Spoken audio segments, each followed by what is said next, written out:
Hello trumpet players, my name is Eddie Lewis. Welcome to my channel, and this video is number 4 in our sight reading series. In this video we're going to talk about practicing your scales.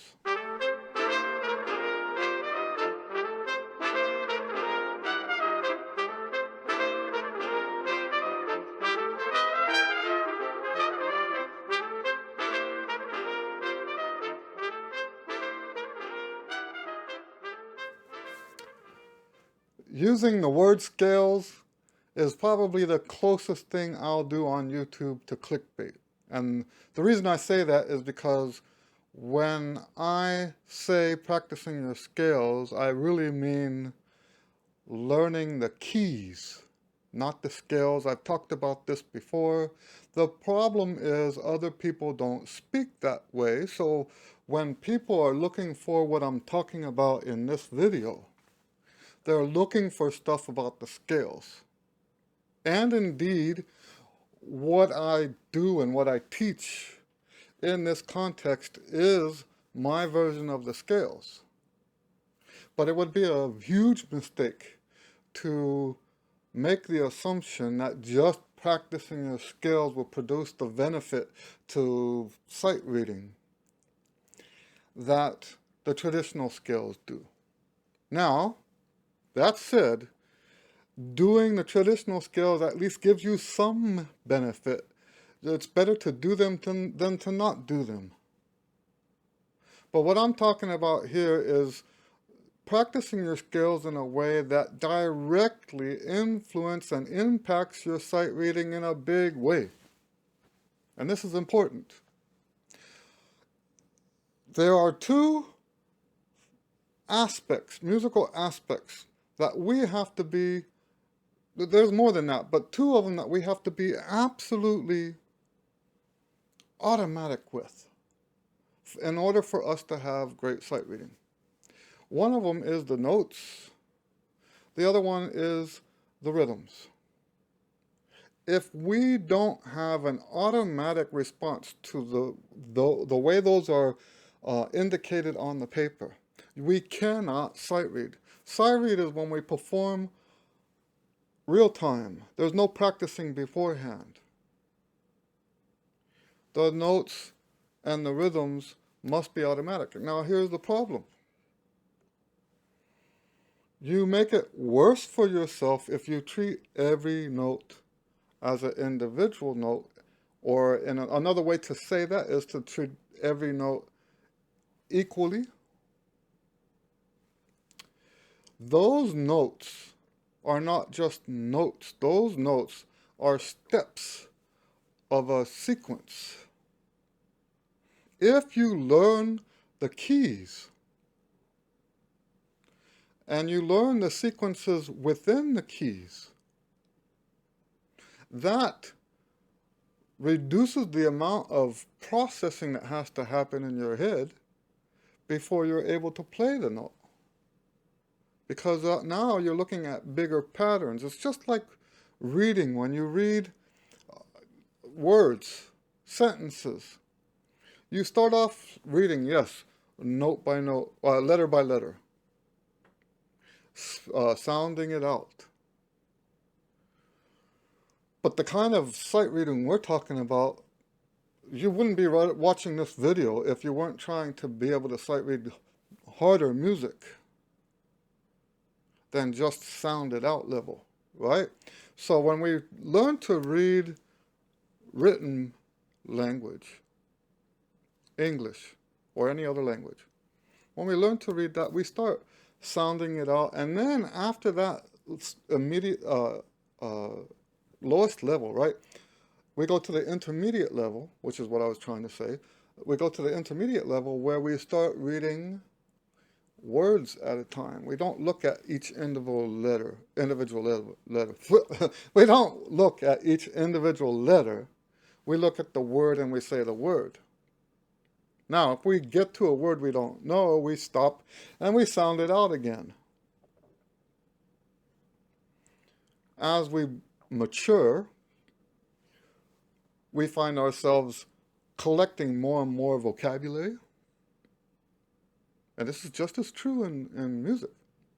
We collect more and more vocabulary, and that vocabulary makes it easier for us to instantly recognize that word and be able to speak it. Now, even at a higher level, of course, when you're reading, talking about written English, when you're reading, you begin to also read phrases and sentences. Like you see the whole phrase at once. You see the whole sentence as once. This is what we're trying to do when we're reading music. In order for that to happen, you have to organize your musical thoughts so that you begin to see those sequences and those patterns and those groupings. And you can speed that process up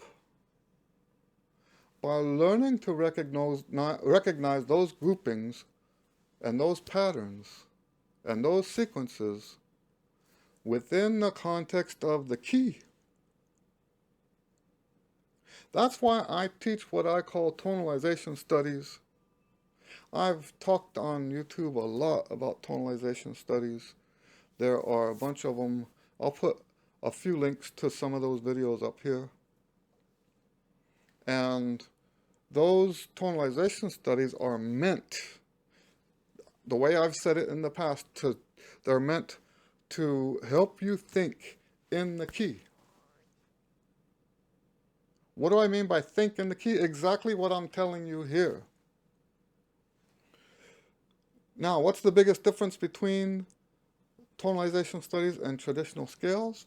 Though in this context, the biggest difference is that you don't do all of the scales in one session. In the traditional approach to scales, you played all the scales. In fact, I've met musicians that were proud of the fact that they could do all 12 scales, maybe all 48 scales in less than a minute, right? Right?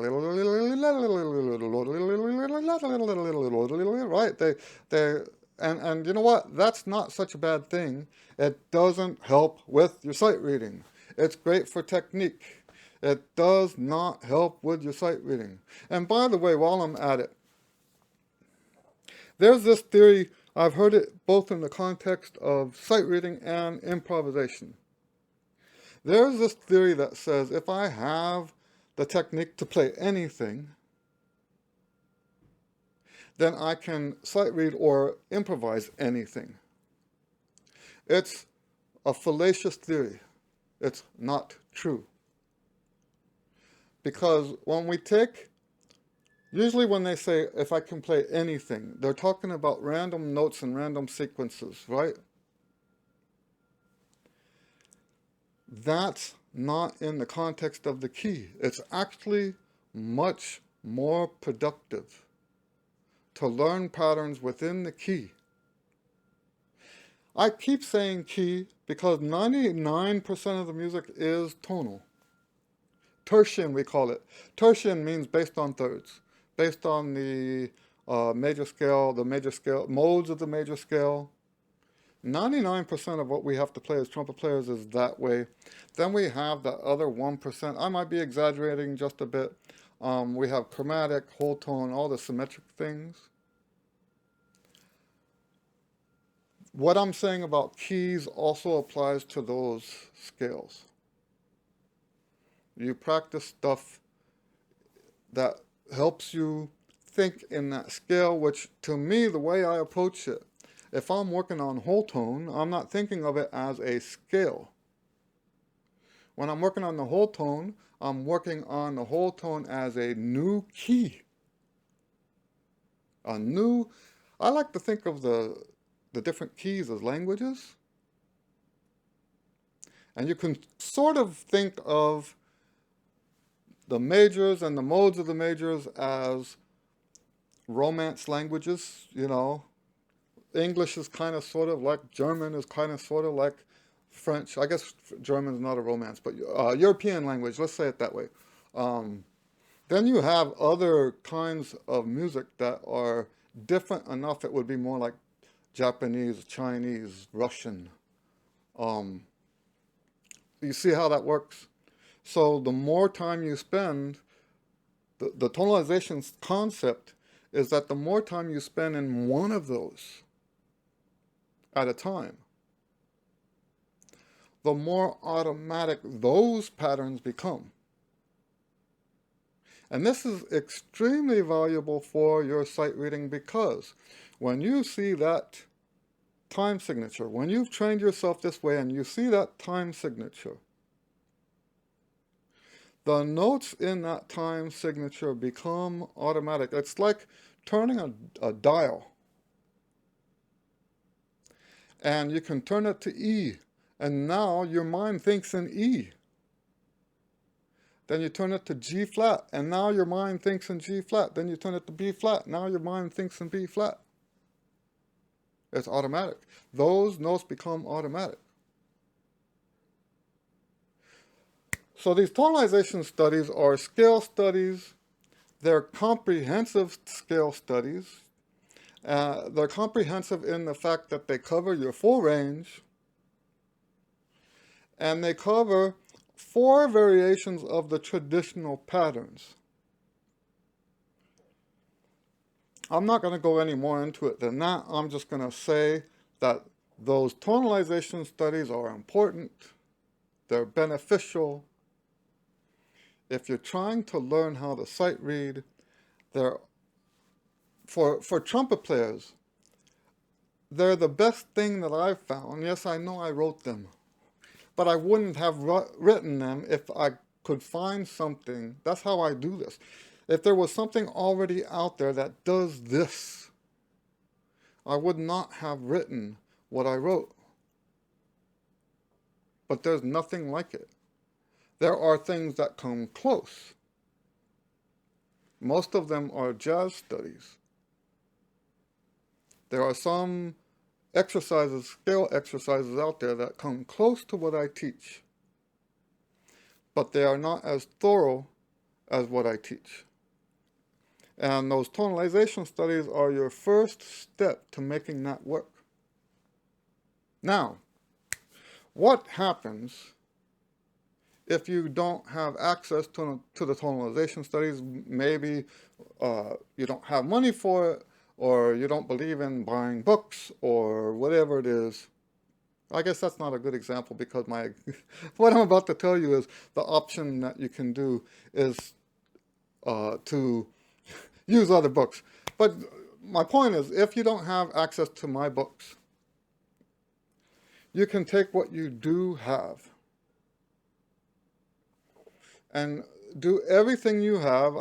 You know, I've done this before. These are the solos I have. These are my pedagogy books. Some people say pedagogy. I've heard more pedagogy lately. But they're both proper, right? Well, that's literature. These are pedagogy books. And these are my etude books that I have. It's not unusual for me to start at the beginning of that whole thing and go through and read everything I've got in the key that I'm working on right now. So I'm going to take a random book. I don't know what I'm pulling out. Let's see what I pulled out. Oh, Sigmund Herring, 23 orchestral etudes for the trumpet. Let's say I'm doing E. I'm only saying that now because that's the key I'm in right now. I'll get into that in a different video, but I'm studying the key of E, our E, concert D. This first etude is in D. I won't do that one. G, G, G. I skip all of this. Skip. I'm going through it, and I'm looking for etudes in E. So there's an etude in E. So if I'm going to apply the tonalization study concept to sight reading, I'm going to pull out and read. This is based. this is based on the idea that maybe you don't have access to my books. And even over and above my books, if you did this, if you did the tonalization studies and then followed it up with this, good idea, right? So I would sight read or practice this etude. Then I would do the same thing with the next one. Why is this? Yeah, so they got 2 E's in a row, 3 E's in a row. I did that, right? It's all random, and it just happened to be 3 in a row. So that might be the end of it. Oh no, here's more. Etude number 15. You get my point.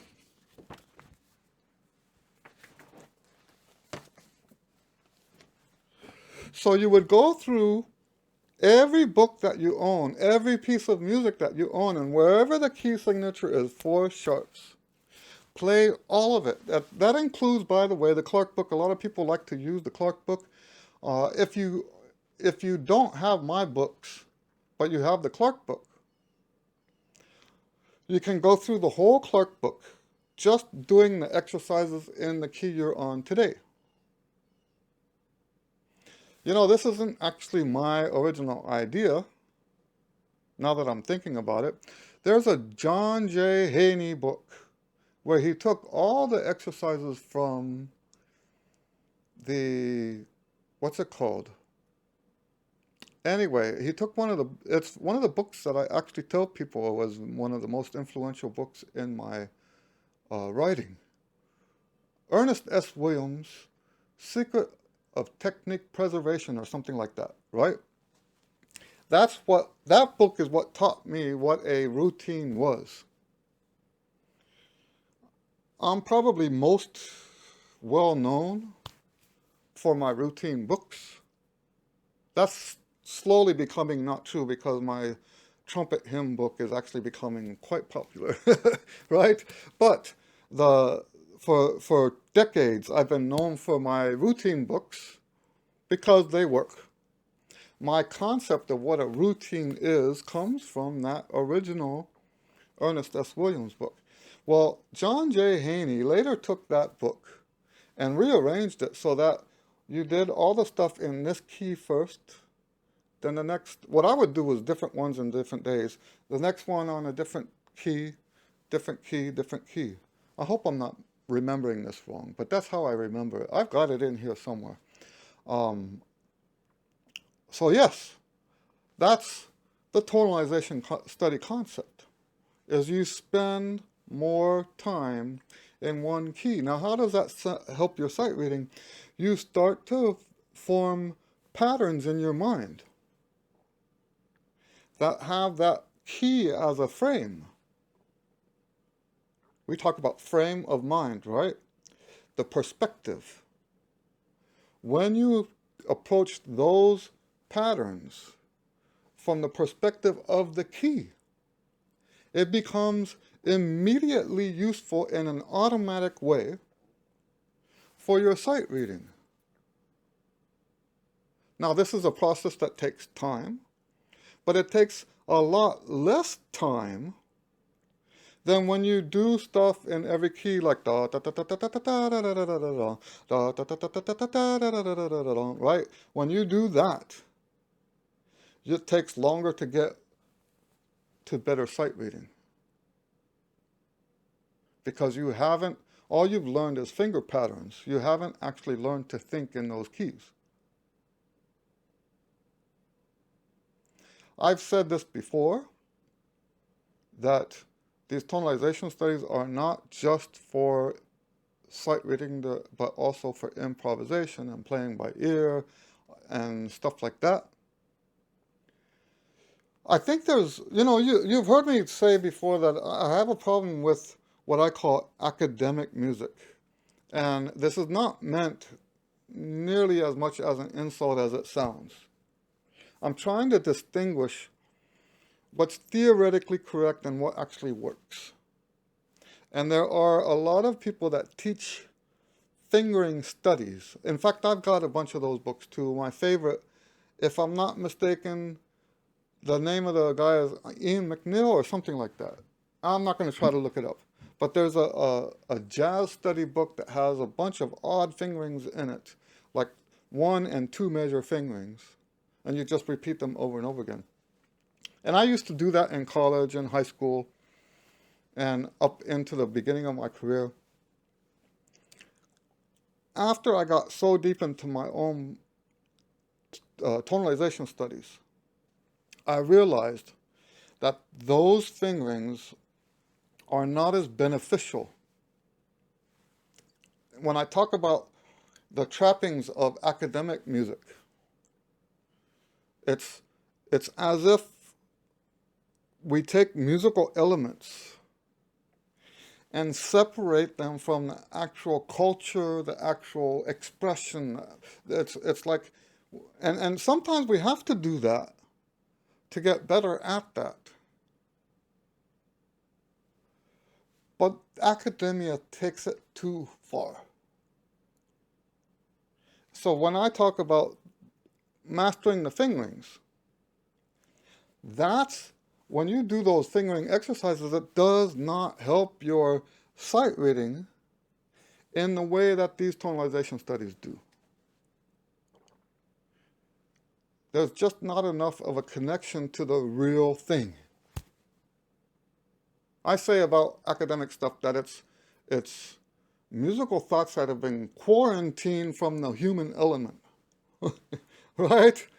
That's, if I had to, I'm making this, the exact wording, I'm making the exact wording up here on the spot, but I think this is the best I've ever worded it. Academic music is when we take those musical elements and try to quarantine them from their human existence. We take them and separate them. I've said this many times, talking about they call them chorales. Chorales, you know, they'll sit and play a hymn that has religious and spiritual meaning. And they'll analyze it in school and call it a chorale. And in that way, they've separated that musical element, though that 4-part writing, they've separated it from the human existence of that music, that human perspective. And that it's not always beneficial. It's not always as immediately beneficial as what I'm saying now. For example, the tonalization studies work, the tonalization study concept works. It works far, far better for learning the notes side of sight reading than all the technique in the world. You can have lots and lots of technique and still not be able to sight read because your mind is not processing the information fast enough. When you learn, I'm going to say this one more time before I end this, when you learn your technique within the context of the key, it's all of that, 100% of the work you do that way is directly applicable to your sight reading. The only time it's not applicable is if you don't treat each key equally. So let's say you only do this for 3 different keys. Now it's not applicable because what if the key of F sharp comes up? You've never done F sharp. Now you've got a problem. And that's why I said earlier, this takes time. You have to spend time in each of the keys, and there's 12 keys. You can do this, since there's 12 months in a year, I think that's a great way to start. Take everything that you know, or not know, everything that you own, all of your books, all of your music, and sort through it. And just keep repeating through, go from beginning to end. If you exhaust all of the books that you own, Go back to the beginning and do it again. And again and again. Till you have all of that stuff in that key mastered. An alternative to that would be to find play along stuff on YouTube so that you have access to all the different keys. Then do that one key per month. And then in a year, you'll be such a much better sight reader. Now, remember, one last point before we go. Video 3, we talked about make sure you look at the music. If you say, oh, I got this, right? Because you're going to do this stuff many times over. So you play your scales. Same thing with my tonalization studies. You start to memorize them after about 3 months.